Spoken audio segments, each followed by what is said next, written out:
بسم اللہ الرحمن الرحیم۔ میرے محترم بھائیوں اور دوستوں، کبھی آپ نے غور کیا ہے کہ قیامت کا منظر کیسا ہوگا؟ وہ قیامت جس کا آنا طے ہے، جس کے آنے کی خبر اللہ کے آخری نبی حضرت محمد صلی اللہ علیہ وسلم دے چکے ہیں۔ کیا آپ نے کبھی غور کیا ہے کہ وہ دن کیسا ہوگا؟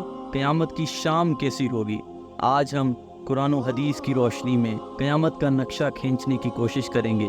دعا ہے کہ اللہ ہمیں اس خوفناک دن کی تیاری کرنے کی توفیق دے۔ ایک ایسی ہی عام سی گرم دوپہر ہوگی یا پھر سرد دوپہر ہوگی، پتہ نہیں وہ گرمی کا تپتا ہوا سورج ہوگا یا سردی کا ٹھنڈا کپ کپاتا ہوا سورج ہوگا۔ شام حسب معمول ڈھلے گی اور دن کو الوداع کہے گی۔ دن اور رات حسب معمول یہ کہہ کر جدا ہوں گے کہ کل پھر ملیں گے۔ پرندے گھونسلوں کی طرف حسب دستور لوٹیں گے۔ تاجر اپنی ترتیب پر اپنے گھروں کو لوٹیں گے۔ مائیں بچوں کو گود میں سلا کر بستروں پر دراز ہوں گی۔ تھکے ہارے مزدور اپنے بستروں کو لوٹیں گے۔ بادشاہ اپنے تخت شاہی پر دراز ہوگا۔ وزیر اپنے تخت وزارت پر دراز ہوں گے۔ پولیس والے اپنی چوکیوں پر پہرا دیتے دیتے یہ سوچ کر اونگ رہے ہوں گے کہ کب صبح ہوگی اور میری ڈیوٹی تبدیل ہوگی اور دوسرا حوالدار آ کے ڈیوٹی دے گا۔ رات کو کسی گھر میں مہندی لگ رہی ہوگی کہ صبح بارات آنی ہے، اور کسی گھر میں بارات آ چکی ہوگی اور اگلی صبح ولیمہ ہوگا۔ کہیں پہ رات کو دکان مکمل ہوئی ہوگی اور صبح کو دکان کا افتتاح ہونا ہوگا۔ کسی کا رات کو گھر مکمل ہوا ہوگا اور صبح نئے گھر میں منتقل ہونا ہوگا۔ یہ ساری حسب معمول کی وہ باتیں ہیں جو آج کے دن بھی کسی نہ کسی جگہ ہو رہی ہوں گی، اور قیامت سے پہلے کی شام بھی بالکل عام سی شام ہوگی۔ ایسی ہی ایک شام آئے گی، ہولے ہولے اور دھیرے دھیرے آئے گی، اور پھر سارے عالم پہ چھا جائے گی۔ پھر سورج اسی طرح حسب دستور اپنے چہرے سے نقاب ہٹائے گا اور عالم سے اندھیرے کو جدا کر دے گا۔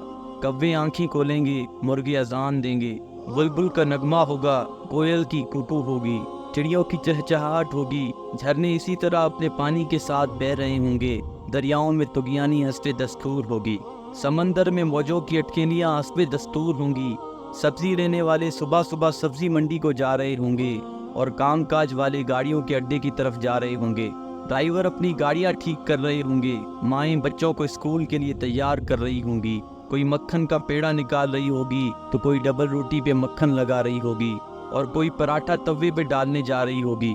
حالی نے ہل کھیت میں ڈال دیا ہے، دکاندار نے دکان کھول لی ہے، گاہک نے آ کے قدم رکھا تو دکاندار نے مرحبا کہا، 10 میٹر کپڑا طے پایا، اس نے کپڑا ناپا اور کاٹنے کے لیے کینچی ڈالی۔ ادھر دکاندار کینچی چلا رہا ہے، ادھر گاہک پیسے گن رہا ہے، اور ادھر کاشتکار کا ہاتھ ہوا میں بلند بیج بکھیرنے کو ہے۔ ادھر دلہن کے لیے اس کی بہنیں اور سہیلیاں آئی بیٹھی ہیں، ادھر باراتی آئے بیٹھے ہیں۔ لوگ انتظار کر رہے ہیں کہ کب بارات چلے گی، کب باجا بجے گا اور کب دلہا آئے گا۔ ایسا ہی ایک عام دن ہوگا اور حسب معمول کے کام جاری ہوں گے، حسب دستور دنیاوی معاملات بھی جاری ہوں گے، اور اچانک سے ایک ہیبت ناک آواز آئے گی۔ وہ آواز اتنی خوفناک ہوگی کہ اس آواز کو سن کر دکاندار کے ہاتھ سے کینچی گر جائے گی، گاہک کے ہاتھ سے پیسے گر جائیں گے، کاشتکار کے ہاتھ سے بیج گر جائے گا، دلہن کے گجرے ٹوٹ جائیں گے، مہندیاں گر جائیں گی، دلہن اپنی جان بچا کے بھاگے گی، دولہے کو اپنی بارات اور اپنی دلہن تک یاد نہ ہوگی، لڑکی والوں کو مہندی اور زیورات میں سجی ہوئی اپنی بیٹی یاد نہ ہوگی تو لڑکے والوں کو گھوڑے پہ چڑھتا ہوا دولہا بھول جائے گا، مراسیوں کو اپنے ڈھول بھول جائیں گے، سیاست دانوں کو اپنی سیاست یاد نہ ہوگی، حوالدار کو اپنا پہرا بھول جائے گا۔ وہ خوفناک آواز پورے جہاں کا کلیجہ چیر دے گی۔ انسان کا کلیجہ تو ہے ہی چھوٹا سا، قرآن کے مطابق وہ آواز اتنی ہیبتناک ہوگی کہ اس آواز کو سن کر زمین و آسمان کے کلیجے پھٹ جائیں گے، پہاڑوں کے بہتے ہوئے چشمے خشک ہو جائیں گے، ماؤں کے ہاتھوں سے وہ نوالے گر جائیں گے جو وہ اپنے بچوں کو کھلا رہی ہوں گی۔ وہ ماں جو چند لمحے پہلے اپنے بچے کو اپنی چھاتی سے دودھ پلا رہی تھی اور میرا چاند کہہ کر اپنے بچے کا ماتھا اور گال چوم رہی تھی، وہی ماں اپنے بچے کو ایک ٹوکری کی طرح ہوا میں اچھال دے گی کہ یہ مرتا ہے تو مرے، میری جان بچ جائے۔ لیکن آج بچے تو کون بچے اللہ کے سوا؟